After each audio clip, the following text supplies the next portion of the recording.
जय हिंद एवरीवन। मैं आयुष दुबे आप सभी का तहे दिल से अभिनंदन करता हूं डिफेंस के इस अमेजिंग प्लेटफॉर्म ड्रीम ओलिव पर। तो मेरे शेर और शेरनियों, उम्मीद करता हूं आप सबकी पढ़ाई बहुत ही बेहतरीन चल रही होगी। जैसे जैसे समय बढ़ता जा रहा है, एग्जाम नजदीक आता जा रहा है, वैसे वैसे आपकी रफ्तार भी बढ़ती जा रही होगी, क्वेश्चन प्रैक्टिस भी बढ़ता जा रहा होगा, हर एक चीज बढ़ता जा रहा होगा। तो उसी रफ्तार में आप लोगों का साथ देने मैं एक नए अध्याय के साथ आ गया हूं। आज के इस अध्याय में बच्चों हम लोग प्रोनाउन के बारे में जानेंगे। तो बच्चों ये चैप्टर भी तीन पार्ट में आएगा। 2 पार्ट हम लोग थियोरेटिकल पार्ट करेंगे और थर्ड पार्ट में हम लोग क्वेश्चन प्रैक्टिस करेंगे। ठीक है बच्चों, तो चलिए इस अध्याय को शुभारंभ करते हैं हम लोग। तो आज के इस अध्याय में जो हम लोग पढ़ेंगे बच्चों, उसको हम लोग प्रोनाउन के बारे में जानेंगे। जैसा कि आपने बचपन में प्रोनाउन को हिंदी में पढ़ा था सर्वनाम, संज्ञा के स्थान पर प्रयोग किए जाने वाले शब्दों को हम लोग सर्वनाम कहते हैं। बच्चों वैसे ही यहाँ पर इंग्लिश में भी हम लोग वही कहेंगे कि नाउन के प्लेस में यूज किए जाने वर्ड को हम लोग क्या कहते हैं? प्रोनाउन कहते हैं। जो नाउन को रिप्लेस करता हो ऐसे वर्ड को हम लोग क्या कहते हैं बच्चों? प्रोनाउन कहते हैं। देखो बच्चों, प्रोनाउन की जरूरत क्यों पड़ी? अब जैसे मैं एक सेंटेंस कह रहा हूं कि Aman is a good boy, Aman is this, Aman is that, Aman is फलनवा, अमन इज ढकनवा, Aman is blah blah blah blah, Aman blah XYZ। अब ऐसे अगर बार बार अमन बोलेंगे तो आप सब एकदम इरिटेट हो जाओगे, है ना? तो इसीलिए इंग्लिश वालों ने सोचा कि भैया अब ये जो बार बार अमन रिपीट हो रहा है ना, इसको साइड करो, लात मार के भगाओ और एक नया वर्ड लाओ। और इसीलिए बच्चों आप लोग आज प्रोनाउन चैप्टर पढ़ रहे हो। ठीक है, तो प्रोनाउन का डेफिनेशन एक बार हम लोग देख लेते हैं। बच्चों प्रोनाउन का डेफिनेशन क्या लिखा है? It is a word which replaces a noun. जैसा कि मैंने बताया था, टू अवॉइड इट्स रिपीटेशन। यानी नाउन का, अमन वर्ड क्या है? एक नाउन है, नेम ऑफ पर्सन है। अब वो बार बार रिपीट हो रहा था, उसी रिपीटिशन को अवॉइड करने के लिए हम उसके जगह एक प्रोनाउन लाएंगे। जैसे अमन के लिए हम लोग ही ला रहे हैं।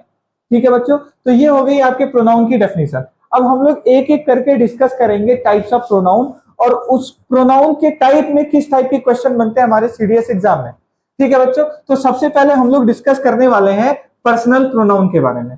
आप सभी को पता है पर्सनल प्रोनाउन पर्सन को रिफर करता है बच्चों। किसको रिफर करता है? पर्सन को रिफर करता है। अब आप सभी के लिए मैं कुछ पर्सनल प्रोनाउंस लाऊंगा और बताऊंगा कि उनका यूज कब करना है, कैसे करना है और कौन कौन से रूल्स को फॉलो करना है। तो बच्चों देखो भाई, सबसे पहले मैं कुछ सब्जेक्टिव केसेस की बात कर लूं, ध्यान से समझना। जैसे I, we, you, he, she, it, they, ये कुछ पर्सनल प्रोनाउन है बच्चों। अब थोड़ा सा एक बार आप लोग को मेमोराइज करा दो। ठीक है, आई हम लोग बच्चों सिंगुलर हेल्पिंग वर्ब, आई के साथ हम लोग सिंगुलर हेल्पिंग वर्ब यूज करते हैं। आई के साथ हम लोग प्लूरल हेल्पिंग वर्ब भी यूज कर सकते हैं। पर प्लूरल हेल्पिंग वर्ब बच्चों कब यूज करेंगे? ध्यान दो, जब आप प्रेजेंट इंडेफिनिट और प्रेजेंट परफेक्ट टेंस देखोगे। जब आपके पास जो सेंटेंस हो वो प्रेजेंट इंडेफिनिट हो या फिर प्रेजेंट परफेक्ट हो, तो आई के साथ आप प्लूरल हेल्पिंग वर्ब यूज करोगे। अदरवाइज बच्चों आई के साथ सिंगुलर हेल्पिंग वर्ब यूज करने वाले हो। सिमिलरली अगर मैं बात करूं वी के साथ बच्चों हमेशा प्लूरल हेल्पिंग वर्ब यूज होता है, आप सभी को पता है। यू के साथ बच्चों सिंगुलर और प्लूरल अगर दोनों केस है तो दोनों केस के साथ आप हमेशा प्लूरल हेल्पिंग वर्ब यूज करोगे बच्चों। ठीक है, अगर मैं बात करूं बच्चों ही की, तो ही अगर आप देखो तो ही का मस्कुलिन जेंडर के लिए यूज करते हो और उसके साथ जो हेल्पिंग वर्ब यूज करोगे बच्चों, आप लोग सिंगल हेल्पिंग वर्ब या सिंगुलर हेल्पिंग वर्ब यूज करने वाले हो। सिमिलरली सी जो है बच्चों हम लोग फेमिनिन जेंडर के लिए यूज करते हैं, फीमेल्स के लिए यूज करते हैं और यहाँ पर जो हेल्पिंग वर्ब होगा बच्चों वो सिंगुलर हेल्पिंग वर्ब होगा। ऐसे बच्चों अगर मैं इट की बात करूं, अब इट किसके लिए यूज करते हैं ये तो हमको पता है नहीं, लेकिन इसके साथ हम लोग सिंगुलर हेल्पिंग वर्ब यूज करेंगे, ये हमको पता है। ऐसे ही डे की बात करूं बच्चों, डे के साथ हम लोग प्लूरल हेल्पिंग वर्ब का यूज करते हैं। तो ये कुछ सब्जेक्टिव केस हो गए बच्चों। अब इन्हीं सब्जेक्टिव केस की अगर मैं बात करूं, ठीक है, तो इसका पॉसेसिव केस बनाना बहुत ही आसान है। जैसे आई का पॉसेसिव केस क्या होता है? माई। वी का पॉसेसिव केस क्या होता है? आर। यू का पॉसेसिव क्या होता है? योर। बच्चों अगर आप लोग को याद हो, ये सारी चीजें हमने नाउन में पहले ही पढ़ चुके हैं। Possessive case, objective case, subjective case, इसके बारे में डिटेल में हमने ऑलरेडी डिस्कस कर लिया। एक बार यहाँ पर समझ लो, आपका रिवीजन हो रहा है। जिन बच्चों ने इसको नहीं देखा है उसको एक बार फिर से मैंने प्लेलिस्ट का लिंक डिस्क्रिप्शन में दे दिया है। नाउन चैप्टर को आप देखिए, कुछ क्वेश्चन भी मैंने साथ में दिए हैं, प्रैक्टिस करने के लिए भी दिया है। उन क्वेश्चन को आप लोग प्रैक्टिस कर सकते हैं बच्चों। चलिए आगे बढ़ते हैं। जैसे अगर बात करें बच्चों हम लोग ही की, तो ही के लिए जो आपका पॉसेसिव केस होगा वो होगा हिज। सी के लिए बच्चों क्या होगा, हर। इट के लिए इट ही होगा, और डे के लिए बच्चों देयर होगा। अब एक बात आप लोग को बताता हूं, जैसा कि मैं बोल रहा हूं या हम सब बोल रहे हैं, मैंने कहा मैं बोल रहा हूं या हम सब बोल रहे हैं, तो यानी देखो बच्चों, आई और वी, मैं और हम, ये दोनों वर्ड जो है ना बच्चों, ये दोनों वर्ड फर्स्ट पर्सन के लिए, यानी जो स्पीकर होता है उसके लिए यूज किया जाता है। जैसे मैं बोल रहा हूं, ठीक है, आप लोग सुन रहे हो, तो मैं स्पीकर हुआ, आप लोग क्या हो गए, लिसनर हो गए बच्चों। और मैं पढ़ा रहा हूं, आप लोग पढ़ रहे हो, आपके पेरेंट्स देख रहे हैं, सुन रहे हैं हमारे कन्वर्सेशन को। ऑब्वियसली आप सुन करके वहीं कैमरे के पीछे बोल रहे होगे, मैं आप लोग की फीलिंग्स को समझने की कोशिश कर रहा हूं, लेकिन आप लोग समझो कि मैं यहां पर स्पीकर हूं, मैं बोल रहा हूं, तो यहां पर फर्स्ट पर्सन मैं हो गया, because I am a speaker. आप लोग मुझे सुन रहे हो, क्लास को अटेंड कर रहे हो, तो आप लोग लिसनर हो गए, आप लोग बच्चे हो गए सेकंड पर्सन। पर आपके जो पर्सन है ना, आपके जो पेरेंट्स है ना, वो थर्ड पर्सन हो गए बच्चों। वो हमारी कन्वर्सेशन के बीच का पार्ट नहीं है, ठीक है, वो क्या है, वो नॉन एक्टिव पर्सन है बच्चों। इसीलिए इन सब्जेक्टिव केसेस को, इन पर्सनल प्रोनाउन को तीन तरह से हम लोग क्लासिफाई करते हैं, फर्स्ट पर्सन, सेकंड पर्सन और थर्ड पर्सन के तौर पे बच्चों। फर्स्ट पर्सन कौन होता है बच्चों, स्पीकर होता है, जैसे आई वी, मैं हम सब, ठीक है बच्चों, ये क्या हो जाएंगे, फर्स्ट पर्सन हो जाएंगे। अब जैसे सेकंड पर्सन, आप लोग सुन रहे हो, यू, ठीक है, तो यू यहां पर क्या हो जाएगा बच्चों, सेकंड पर्सन हो जाएगा। थर्ड पर्सन कौन हो सकता है बच्चों, ही, सी, इट, दे, ये सारे क्या होते हैं, थर्ड पर्सन होते हैं बच्चों। बात समझ में आई आप सभी को। अब इससे रिलेटेड कुछ रूल्स है बच्चों, उनको पढ़ेंगे, उससे पहले मैं साइड हो जा रहा हूं, आप लोग इस स्लाइड का स्क्रीनशॉट ले लो, ठीक है बच्चों। चलिए अब हम लोग आगे बढ़ते हैं। अब देखो बच्चों, कुछ क्वेश्चंस करेंगे हम लोग, उससे पहले मैं आप लोगों को कुछ जरूरी बातें बता देता हूं। देखो बच्चों, आप सभी को पता है वर्ब के पहले हम लोग सब्जेक्टिव केस और वर्ब के बाद हम लोग ऑब्जेक्टिव केस का यूज करते हैं। अब उससे रिलेटेड कुछ क्वेश्चन प्रैक्टिस करते हैं। जैसे देखो क्या कह रहा है, Ravi with her are going to the market. अब ध्यान से देखो, यहां पर वो मार्केट जा रहा है, ठीक है, Ravi with her are going to the market. अब रवि यहां पर क्या है बच्चों, यहां पर सिंगुलर फर्स्ट पर्सन है, नाउन है, और इस नाउन के अकॉर्डिंग हम लोग यहां पर क्या करने वाले हैं, हेल्पिंग वर्ब का यूज करने वाले हैं बच्चों, ठीक है। तो रवि विथ हर आर नहीं होगा बच्चों, इज होगा। तो Ravi with her is going to the market, ये इसका करेक्ट फॉर्म हो गया। सेकेंड सेंटेंस देखो बच्चों, she like I am a teacher. ध्यान से देखो, मैंने क्या कहा, she like I am a teacher. अब ध्यान से देखो, उसके लिए एक रूल नंबर 2 है बच्चों यहां पर, कि अगर आपका प्रीपोजिशन आए तो प्रीपोजिशन के बाद आपका ऑब्जेक्टिव केस आएगा, या आपका ऑब्जेक्टिव केस है तो उसके पहले क्या आप देखोगे, प्रीपोजिशन आना चाहिए, ठीक है बच्चों। अब जैसे यहां पर अगर मैं बात करूं सी लाइक, अब बताओ लाइक यहां पर प्रीपोजिशन है तो इसके लिए आप ऑब्जेक्टिव केस यूज करोगे। अब आई का ऑब्जेक्टिव केस यहां पर देखो बच्चों क्या है, आई का ऑब्जेक्टिव केस क्या है, मी है। तो बच्चों यहां पर हम लोग क्या करेंगे, आई की जगह मी कर देंगे, ठीक है बच्चों। अब यहां पर ये जो हेल्पिंग वर्ब है वो इस सी के अकॉर्डिंग चेंज होगा। तो बताओ सी सिंगुलर है, तो यहां पर हम लोग हेल्पिंग वर्ब जो यूज करेंगे वो सिंगुलर यूज करेंगे, जो कि क्या हो जाएगा बच्चों, इज हो जाएगा। तो इसका करेक्ट फॉर्म क्या हो गया, she like me, she like me is a teacher, ये इसका करेक्ट सेंटेंस हो जाएगा बच्चों। थर्ड सेंटेंस की तरफ बढ़ते हैं, एवरीवन एक्सेप्ट। अब ध्यान से समझना बच्चों, प्रीपोजिशन जो होता है वो 3 तरह का होता है, एक होता है पॉजिटिव प्रीपोजिशन, नेगेटिव प्रीपोजिशन, और एक होता है बच्चों प्रीपोजिशनल फ्रेज। पॉजिटिव प्रीपोजिशन कब यूज किया जाता है, जैसे like, with, along with, together. अगर ऐसे वर्ड्स आ रहे हैं बच्चों, समझ लेना कि वहां पर पॉजिटिव प्रीपोजिशन यूज किया गया है। नेगेटिव प्रीपोजिशन जैसे अनलाइक हो गया, विदाउट हो गया, एक्सेप्ट हो गया, बट हो गया, ये सारे के सारे बच्चों क्या होते हैं, नेगेटिव प्रीपोजिशन होते हैं। अब प्रीपोजिशनल फ्रेज देखो बच्चों कब होगा, जब वर्ब का थर्ड फॉर्म हो और उसके साथ में प्रीपोजिशन हो और ऑब्जेक्टिव केस लगा हो, तो ये जो होता है प्रीपोजिशनल फ्रेज होता है बच्चों। अब जैसे यहां पर देखो, तो एक्सेप्ट वर्ड आया है, एक्सेप्ट। अब एक्सेप्ट नेगेटिव प्रीपोजिशन होता है, तो बच्चों आप उसके बाद में ऑब्जेक्टिव केस यूज करने वाले हो। तो इसका मतलब क्या हुआ, एक्सेप्ट यहां पर प्रीपोजिशन है और यहां पर ही, यहां पर आपका सब्जेक्टिव केस है, इस ही का आपको क्या यूज करना है, ऑब्जेक्टिव केस यूज करना है बच्चों। अब ध्यान से देखो, ही यहां है, ही का ऑब्जेक्टिव केस क्या होता है, हिम होता है बच्चों। तो यहां पर हम लोग क्या कर देंगे, ही के जगह हिम कर देंगे। बात समझ में आ रही है? तो यहां पर देखो क्या हो गया, एवरीवन एक्सेप्ट हिम हो गया। अब देखो इस एवरीवन के अकॉर्डिंग हम लोग जो हेल्पिंग वर्ब यूज करेंगे वो क्या यूज करेंगे, सिंगुलर हेल्पिंग वर्ब।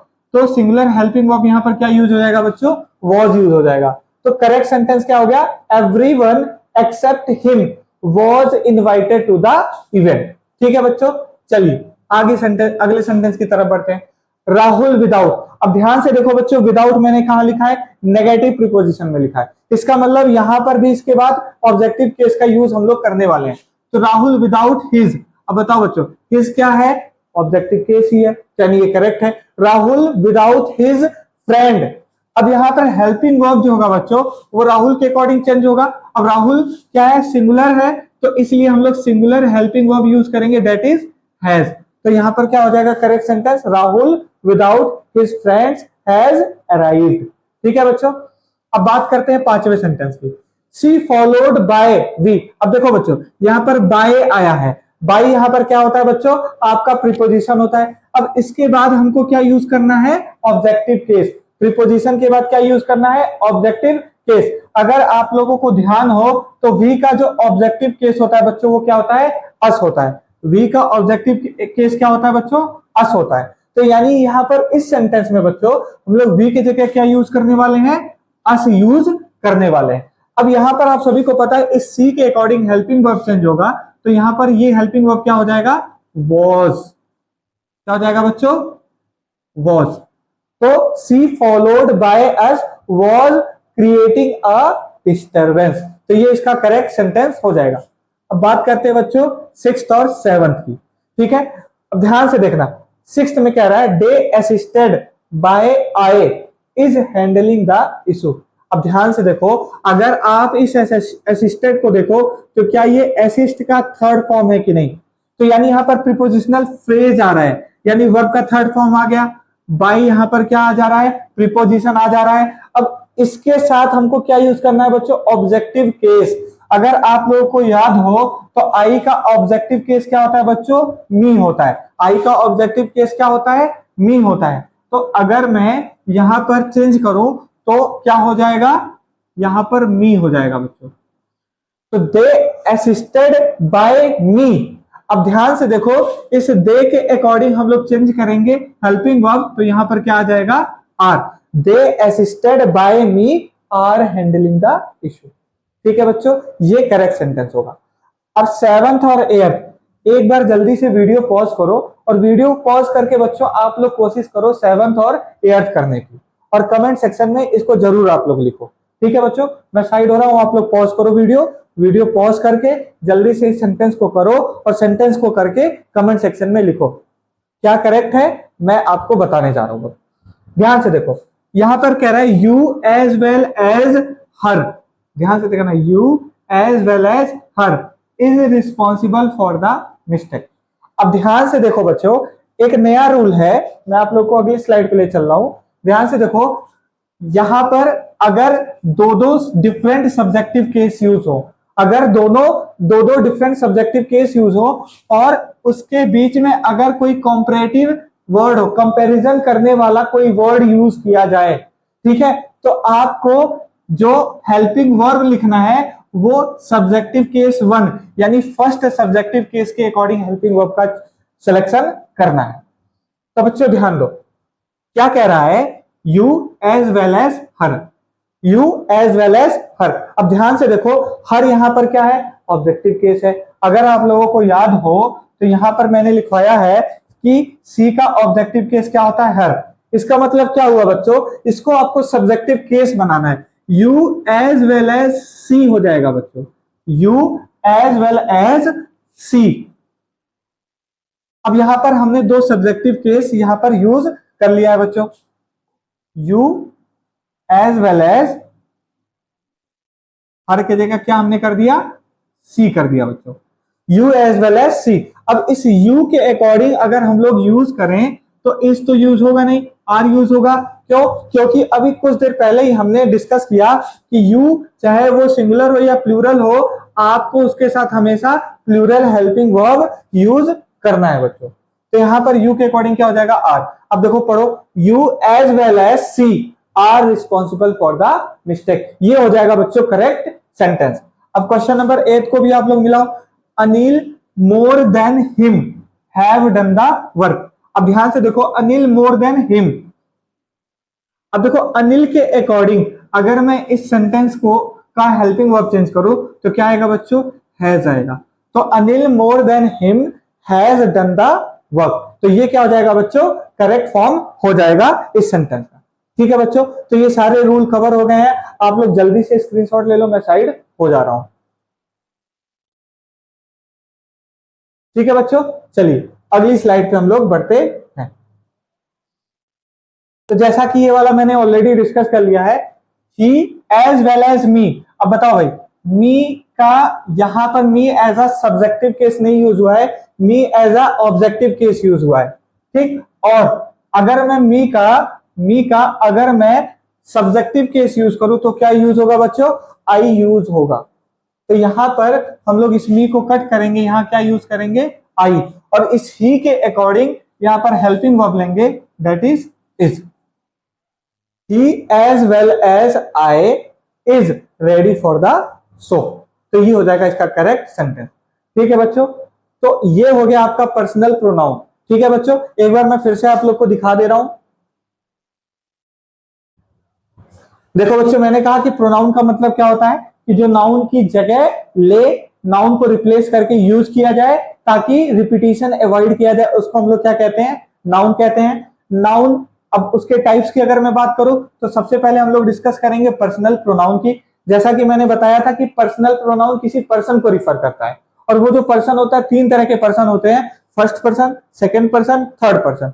जो फर्स्ट पर्सन होता है वो स्पीकर होता है बच्चों, जैसे मैं बोल रहा हूं आप लोग सुन रहे हो, तो यहां पर स्पीकर कौन है, मैं हूं, तो यहां पर फर्स्ट पर्सन कौन हो जाएगा, मैं। सेकंड पर्सन जो होता है वो लिसनर होता है, मैं पढ़ा रहा हूं आप लोग सुन रहे हो, समझ रहे हो, तो लिसनर कौन है, आप लोग हो, तो आप लोग क्या हो जाओगे बच्चों, सेकंड पर्सन। मैं पढ़ा रहा हूं, आप लोग पढ़ रहे हो, आप लोग के पेरेंट्स आप लोग को सुन रहे हैं कि भाई हाँ बच्चा पढ़ रहा है। ठीक है, तो आपके पेरेंट्स यहाँ पर थर्ड पर्सन हो गए, और थर्ड पर्सन को हम लोग नॉन एक्टिव पर्सन भी कहते हैं बच्चों। अब इसी के अकॉर्डिंग मैंने आप लोग को यहाँ पर सब्जेक्टिव केस, पॉसेसिव केस और ऑब्जेक्टिव केस भी बता दिया था कि भाई जो ये सब्जेक्टिव केस है, इस सब्जेक्टिव केस का पॉसेसिव केस क्या हो सकता है और ऑब्जेक्टिव केस क्या हो सकता है, पर्सन वाइज। ये मैंने यहाँ पर बता दिया है, उम्मीद करता हूं आप सभी को समझ में आया होगा। उसके बाद बच्चों हम लोग यहाँ पर कुछ क्वेश्चन डिस्कस कर लिए थे। यहाँ पर 2 रूल, बहुत ही इंपॉर्टेंट रूल था, इसको हमने यहाँ पर देख लिया बच्चों। ठीक है, चलिए अब बात करते हैं हम लोग डेमोन्स्ट्रेटिव। देखो नाम से समझ में आ रहा है, डेमोन्स्ट्रेट करना यानी पॉइंट आउट करना। तो हम किस चीज को पॉइंट आउट करेंगे, किसी पर्सन को, किसी थिंग को, किसी एनिमल को बच्चों। ठीक है, अब ध्यान से देखो, डेमोन्स्ट्रेटिव प्रोनाउन कुछ है, जैसे दिस हो गया, दैट हो गया, दीज हो गया, दोज हो गया। अब ध्यान से देखो बच्चों, ये जो डेमोन्स्ट्रेटिव प्रोनाउंस हैं, इनका यूज हम लोग कहां करेंगे। अब जैसे मैं कह रहा हूं ये पेन मेरे पास है, एक पेन है मेरे पास है, तो ये सिंगुलर है, मेरे बहुत ही ज्यादा क्लोज है, तो मैं कहूंगा ये जो पेन है ना, ये पेन, इसके लिए मैं यूज करूंगा दिस। क्या यूज करूंगा, दिस। अगर यही पेन मैं, ये सिंगल पेन मैं दूर रख देता उस टेबल पे, तो ये कहता, उसको मैं पॉइंट आउट कैसे करता, दैट पेन। अगर ये मेरे पास है तो दिस पेन, अगर मैं उस टेबल पे रख दूं तो दैट पेन। तो याद रखना बच्चों, अगर दिस की बात कर रहे हैं तो ये सिंगुलर वर्ड्स, सिंगुलर ऑब्जेक्ट्स के लिए यूज किया जाता है जो कि पास में रखे हों, और दैट का यूज हम लोग सिंगुलर ऑब्जेक्ट्स के लिए करते हैं और वो ऑब्जेक्ट दूर रखे रहना चाहिए हमसे, तो यहां पर दिस और दैट का यूज हो गया। अब सिमिलरली अगर मैं कह रहा हूं बच्चों ये 2 पेन जो है मेरे पास है, तो जो पास है बच्चों, पास अगर ज्यादा है, प्लूरल है, तो इसके लिए हम लोग दीज यूज करते हैं। और अगर इसी दोनों पेन को दूर रख दो बच्चों, तो इस 2 पेन है, प्लूरल है, दूर रखे गए हैं, तो इसलिए इसके लिए हम क्या यूज करेंगे बच्चों, दोज यूज करेंगे। तो दीज का यूज प्लूरल फॉर्म के लिए, जो पास हो उसके लिए यूज करेंगे, दोज का यूज प्लूरल फॉर्म के लिए, जो दूर हो उसके लिए यूज करेंगे। पर बच्चों दिस, दैट, दीज, दोस, इनमें से कोई भी डेमोन्स्ट्रेटिव प्रोनाउन हो, इनके साथ हेल्पिंग वर्ब यूज हो सकता है, मेन वर्ब यूज हो सकता है, या नहीं भी यूज हो सकता है। ठीक है, अब देखो सीरियस में इससे डेमोन्स्ट्रेटिव प्रोनाउन से किस टाइप का क्वेश्चन पूछ सकता है, इसको देखो। जैसे यहां पर एक क्वेश्चन है, Kavita has a car and a scooter. Kavita has a car and a scooter, I take this and you take that. बताओ भाई, कविता के पास कार और स्कूटर दोनों है। अब कह रहा I take this, you take that. अब भाई कौन सा, दिस का मतलब क्या, कार या स्कूटर क्या होगा, दैट का मतलब कार या स्कूटर क्या होगा। अब इस टाइप का क्वेश्चन पूछेगा। अब पूछेगा भैया बताओ ये जो दिस है वो इस कार के लिए यूज किया गया है या स्कूटर के लिए यूज किया गया है, मतलब मैं क्या ले रहा हूं, कार ले रहा हूं या स्कूटर, और तुम क्या ले रहे हो, कार या स्कूटर। तो ऐसे को आइडेंटिफाई करने के लिए ये जो पास होगा ना, इसके नजदीक कौन है बच्चों, स्कूटर है। ठीक है, तो इस दिस के लिए स्कूटर हो गया, और बच्चों इस दैट के लिए क्या हो जाएगा, ये कार हो जाएगा। बात समझ में आया। तो इसका मतलब क्या हो गया बच्चों कि जो स्कूटर है उसको मैं ले रहा हूं और जो कार है उसको आप ले रहे हो। बात समझ में आया। तो ये पहला टाइप का क्वेश्चन। दूसरा टाइप का क्वेश्चन क्या पूछेगा, poverty and population are linked, you have to finish this to control that. अब इसमें कहेगा भाई बताओ कहां पे एरर है। अब ये मुझे बताओ, कह रहा है पॉवर्टी एंड पॉपुलेशन, अगर उसके अकॉर्डिंग देखा जाए तो दिस के अकॉर्डिंग पास में कौन है, पॉपुलेशन, यानी दिस का मतलब पॉपुलेशन, पॉपुलेशन के लिए दिस यूज किया जाएगा। अगर पॉवर्टी की बात करो तो दैट के लिए पॉवर्टी का यूज किया जा सकता है। पर आप लोग मुझे बताओ, क्या कह रहा है, you have to finish this, मतलब खत्म करना होगा इसे, किसे, पॉपुलेशन को। पॉपुलेशन हम खत्म कर सकते हैं, पॉसिबल ही नहीं है। और यहां पर कह रहा है कंट्रोल दैट, क्या, पॉवर्टी, क्या हम लोग गरीबी को कंट्रोल कर सकते हैं, नहीं। तो इसका मतलब यहां पर गड़बड़ी है, एक्चुअली में इसको यहां और इसको यहां होना चाहिए था। बात समझ में आ रहा है बच्चों। तो इसका मतलब ये इंटरचेंज होना चाहिए था। तो यहां पर इनकरेक्ट पार्ट कौन सा है, ये वाला पार्ट है। अगर इसको मैं ABCD के फॉर्म में कहूं, ABC के फॉर्म में कहूं, तो यहां पर ए वाले पार्ट में क्या है बच्चों, इनकरेक्ट है ए वाला पार्ट। तो यहां पर इसको करेक्ट करने के लिए पॉवर्टी को इधर करना पड़ेगा, पॉपुलेशन को इधर करना पड़ेगा, ताकि आप पॉवर्टी खत्म कर सको और पॉपुलेशन को कंट्रोल कर सको। ये हमारे हाथ में है। ठीक है, तो इस स्लाइड का आप लोग स्क्रीनशॉट ले लो, मैं साइड हो जा रहा हूं। ठीक है बच्चों, चलिए आगे बढ़ते हैं। बच्चों अब हम लोग बात करेंगे रेसिप्रोकल प्रोनाउन की। रेसिप्रोकल प्रोनाउन बच्चों बेसिकली गिव एंड टेक पर चलता है। अब गिव एंड टेक पर चलता है, इसका मतलब क्या हो गया, तो देखो बच्चों जो हम लोग जिन कॉमन रेसिप्रोकल प्रोनाउन का यूज ज्यादातर करते हैं वो यही दोनों है, ईच अदर और वन अनदर। ठीक है, जब हम एक टाइम पर किसी दो लोगों की बात करते हैं, एक टाइम पर किन्हीं दो चीजों की बात करते हैं, तो वहां पर बच्चों हम लोग ईच अदर का यूज करते हैं। ठीक है, पर अगर हम लोग एक टाइम पर दो से ज्यादा लोगों की बात करें, दो से ज्यादा चीजों की बात करें, तो वहां पर बच्चों हम लोग वन अनदर का यूज करते हैं। अब इसका कुछ एग्जांपल करके देखते हैं। जैसे the two friends hugged dash before saying good bye. अब मुझे बताओ भाई, दो फ्रेंड है, दो लोगों की बात कर रहा है, दोनों गले मिल रहे हैं, तो इसका मतलब यहाँ पर क्या यूज करेंगे, तो एक बार में अगर दो लोगों की बात करें तो वहां पर ईच अदर का यूज करेंगे बच्चों। तो यहाँ पर क्या हो जाएगा, ईच अदर हो जाएगा। ठीक है बच्चों,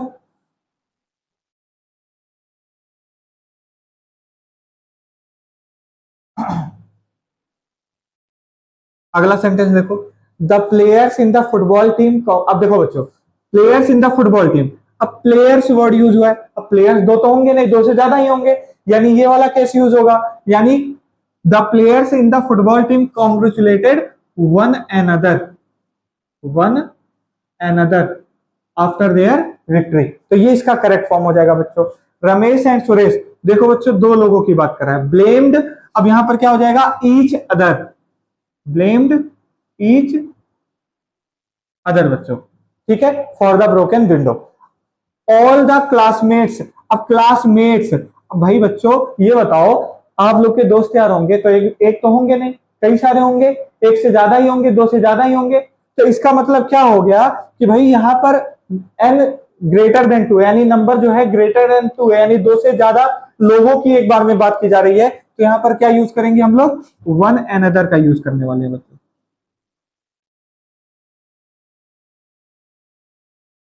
ठीक है, अगले क्वेश्चन की बात करें बच्चों, द ब्राइड एंड ग्रूम, दूल्हे और दुल्हन की बात कर रहा है बच्चों।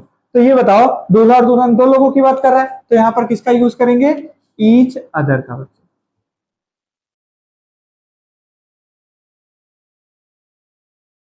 ईच अदर, तो ये हो जाएगा बच्चों इसका करेक्ट फॉर्म। बात समझ में आई? आप लोग इसका जल्दी से स्क्रीनशॉट ले लो, मैं साइड हो जा रहा हूं। ठीक है बच्चों, let's move on the next slide. अब बात करते हैं बच्चों रिफ्लेक्सिव या इंफेटिक प्रोनाउन की।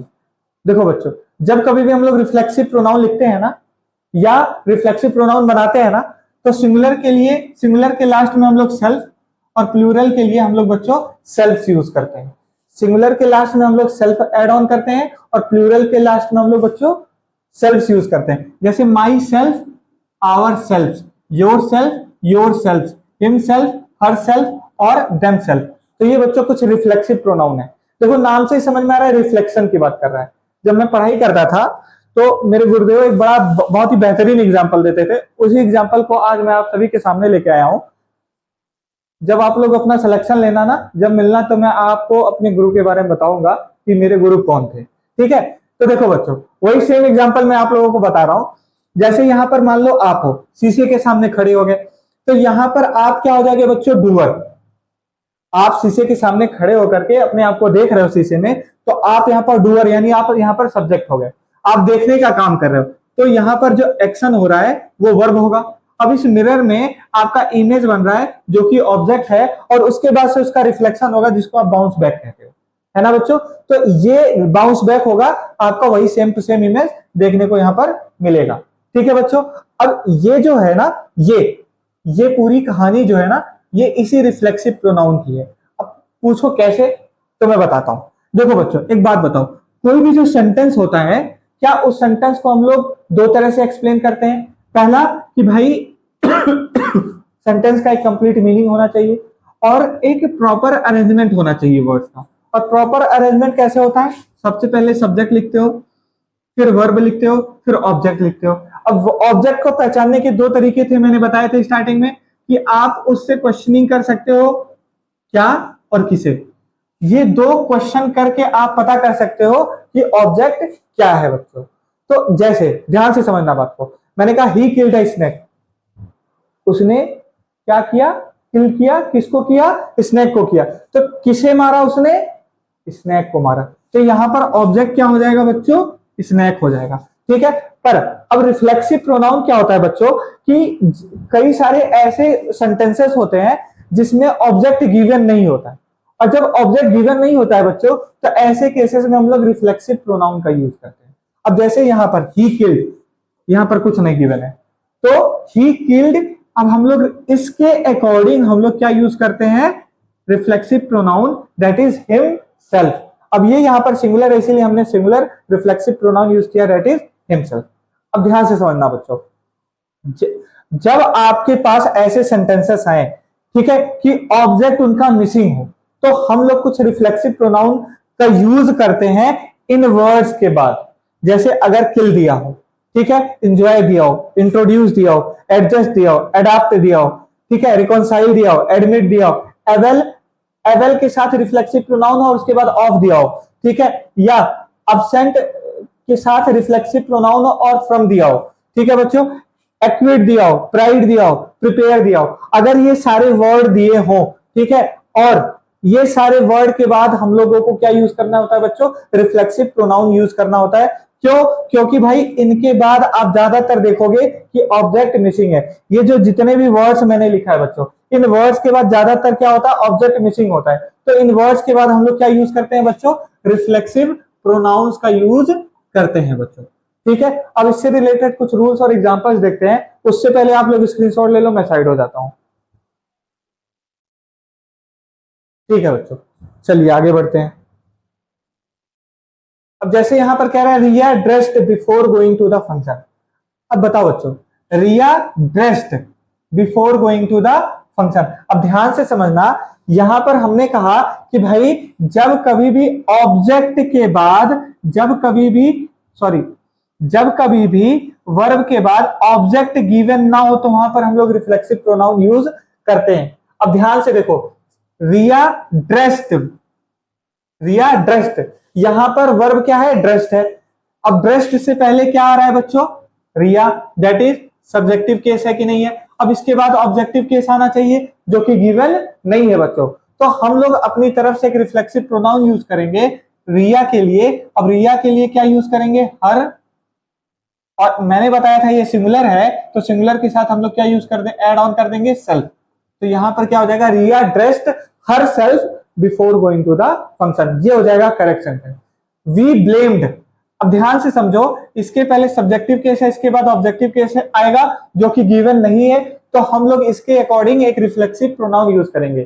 ठीक है, तो यहां पर रिफ्लेक्सिव प्रोनाउन, अब वी के लिए ऑब्जेक्टिव केस क्या होता है बच्चों, आर, और अगर इसका आप बनाओगे क्या, रिफ्लेक्सिव प्रोनाउन, तो भाई वी प्लूरल है तो इसके साथ हम लोग प्लूरल क्या यूज करेंगे, सेल्फ्स यूज करेंगे। तो यहां पर करेक्ट फॉर्म क्या हो जाएगा, we blamed ourselves for the mistake.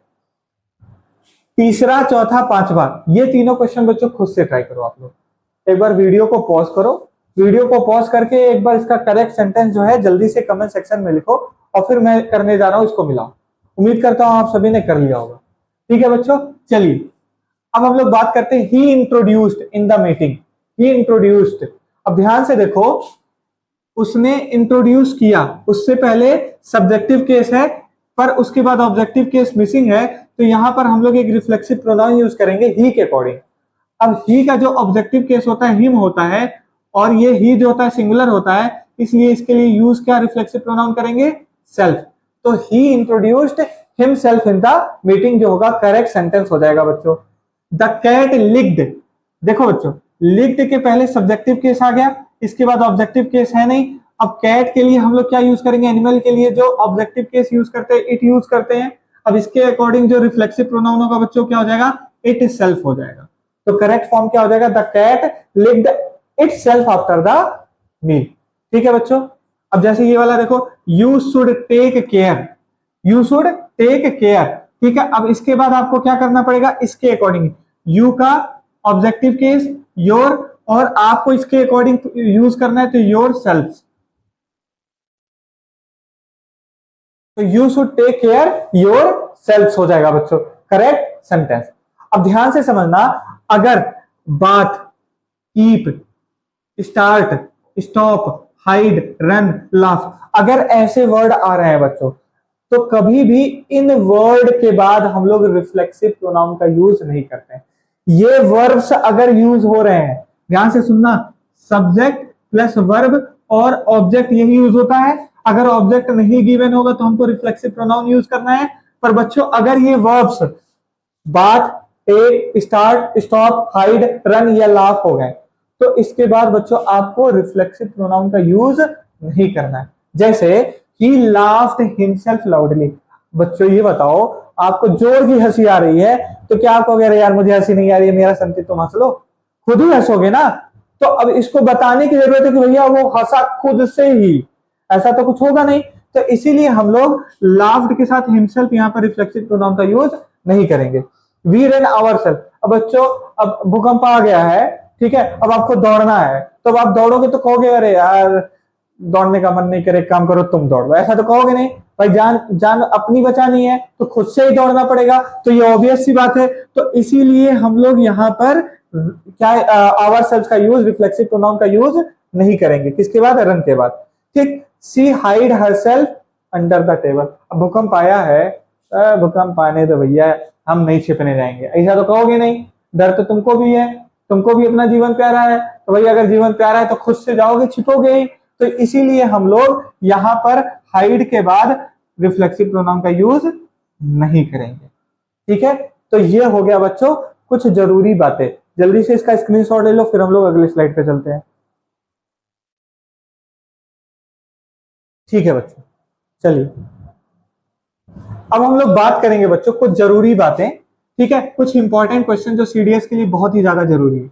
देखो बच्चों, आप सभी को मैंने कहा कि वर्ब के पहले सब्जेक्टिव केस होता है, वर्ब के बाद ऑब्जेक्टिव केस होता है।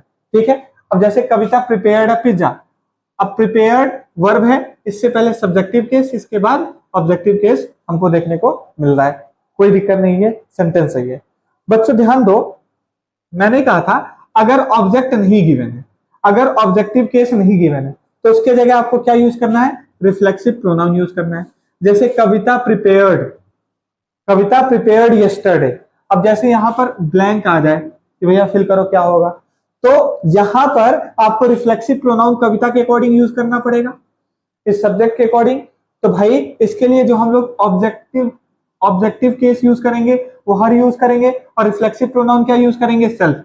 तो कविता प्रिपेयर्ड हर सेल्फ यस्टरडे, यहां पर ऑब्जेक्टिव केस की जगह हमने रिफ्लेक्सिव प्रोनाउन क्या यूज किया, हर सेल्फ यूज किया। अब जैसे क्या होता है बच्चों, कई बार क्वेश्चन में गिवन होगा कि भाई वर्ब के पहले सब्जेक्टिव केस भी है, वर्ब के बाद ऑब्जेक्टिव केस है, पर ऑब्जेक्टिव केस के पहले रिफ्लेक्सिव प्रोनाउन दे देगा। बच्चों अगर कभी भी ऐसा क्वेश्चन में देखने को मिले, तुरंत रिफ्लेक्सिव प्रोनाउन को काट देना, क्योंकि मैंने कहा था ऑब्जेक्टिव केस जब नहीं गिवन होगा तब आपको रिफ्लेक्सिव प्रोनाउन यूज करना है। ऑब्जेक्टिव केस दिया है फिर भी आप रिफ्लेक्सिव प्रोनाउन यूज कर रहे हो तो सरासर वो गलत स्टेटमेंट होगा। तो कविता प्रिपेयर्ड हरसेल्फ अ पिज्जा नहीं, कविता प्रिपेयर्ड अ पिज्जा। बात समझ में आया? तो ये इसका करेक्ट फॉर्म हो जाएगा। अच्छा बच्चों क्या होता है, कभी कभी क्या होता है ना कि वर्ब के पहले सब्जेक्टिव केस गिवन होगा, वर्ब के बाद ऑब्जेक्टिव केस गिवन होगा, पर उस ऑब्जेक्टिव केस के बाद बच्चों ना, ऑब्जेक्टिव केस के बाद रिफ्लेक्सिव प्रोनाउन देता है। तो बच्चों याद रखना, जब कभी भी ऑब्जेक्टिव केस के बाद रिफ्लेक्सिव प्रोनाउन का यूज हो तो उसको हम लोग इंफेटिक प्रोनाउन कंसीडर करेंगे। वो एम्फेसाइज कर रहा होगा, वहां पर जो रिफ्लेक्सिव प्रोनाउन यूज होगा ना बच्चों, वो वहां पर एम्फेसाइज कर रहा होगा। एम्फेसाइज करने का मतलब जोर डाल रहा होगा, ठीक है। जैसे मैंने कहा कि एक काम करो, जल्दी से तुम लोग यार सिलेक्शन लो और फिर मैं आता हूं तुम्हारे घर, फिर आप लोग आओ या हमारे घर, चाय पानी नाश्ता करते हैं, एंजॉय करते हैं, ठीक है। तो आप लोग सिलेक्शन ले लिए, सिलेक्शन लेने के बाद कहे गुरुदेव हो गया सिलेक्शन, आपके लिए प्राइवेट जेट अपना भेजे हैं, जल्दी से उस पर बैठ करके आ जाइए, ऐसा कुछ बोलोगे तो मैं भैया आपके घर पहुंचूंगा, तो आपके घर पहुंचूंगा तो आप स्पेशल ट्रीटमेंट दोगे, गुरुदेव की वजह से ऐसा हो गया है भैया, हम सेलेक्ट हो गए हैं, ऑफिसर बन गए हैं, वर्दी हमको मिल गई है, जो हमारा सपना था, जिस सपने के लिए यहाँ पर आए वो मिल गया है। तो भाई ऑब्वियस सी बात है, कहोगे गुरुदेव ये लीजिए, ये चाय, इस चाय को मैंने अपने हाथों से खुद से बनाया है। कहोगे, ध्यान से सुनना, सर ये चाय बनाया है, ये चाय बनाया है और ये चाय मैंने खुद से बनाया है। ध्यान से समझना, दोनों वर्ड में डिफरेंस है, दोनों सेंटेंस में डिफरेंस है। मैंने कहा ये चाय मैंने बनाया, आपने क्या कहा कि गुरुदेव ये चाय मैंने बनाया, ये चाय खुद से मैंने बनाया, दोनों सेंटेंस में डिफरेंस है। तो आप यहां पर सेकेंड सेंटेंस में क्या करो, जोर डालने की कोशिश करो, एम्फेसाइज करने की कोशिश करो। तो ऐसे केसेस में जो रिफ्लेक्सिव प्रोनाउन होता है वो एम्फेटिक प्रोनाउन की तरह यूज किया जाता है बच्चों, ठीक है। जैसे कविता प्रिपेयर्ड अ पिज्जा, तो कविता के लिए जो रिफ्लेक्सिव प्रोनाउन होगा वो हर सेल्फ होगा, तो अगर इसके बाद आएगा तो ये मत सोचना कि ये गलत हो गया, बस ये समझ लेना कि ये रिफ्लेक्सिव प्रोनाउन नहीं होगा, एम्फेटिक प्रोनाउन की तरह यूज होगा। बात समझ में आई बच्चों? अच्छा कभी कभी क्या होता है कि भाई वर्ब के बाद ऑब्जेक्टिव केस होता है, पर वर्ब के पहले जो सब्जेक्टिव केस होना था तो उसके बाद सब्जेक्टिव केस के बाद एम्फेटिक प्रोनाउन का यूज किया जा सकता है और वो सेंटेंस गलत नहीं होगा। मतलब वर्ब के बाद ऑब्जेक्टिव केस और वर्ब के पहले एम्फेटिक प्रोनाउन का यूज किया जा सकता है एम्फेसाइज करने के लिए, सेंटेंस में गलती नहीं होगी बच्चों, वो करेक्ट सेंटेंस होगा। जैसे कविता हरसेल्फ प्रिपेयर्ड अ पिज्जा, तो ये करेक्ट सेंटेंस होगा। तो बच्चों बस इसको याद रखना कि भाई ऑब्जेक्टिव केस के साथ रिफ्लेक्सिव प्रोनाउन का यूज नहीं कर सकते। आ गई बात समझ में? सबको समझ में आ गई? तो जल्दी से इसका स्क्रीनशॉट लो, मैं साइड हो जा रहा हूं।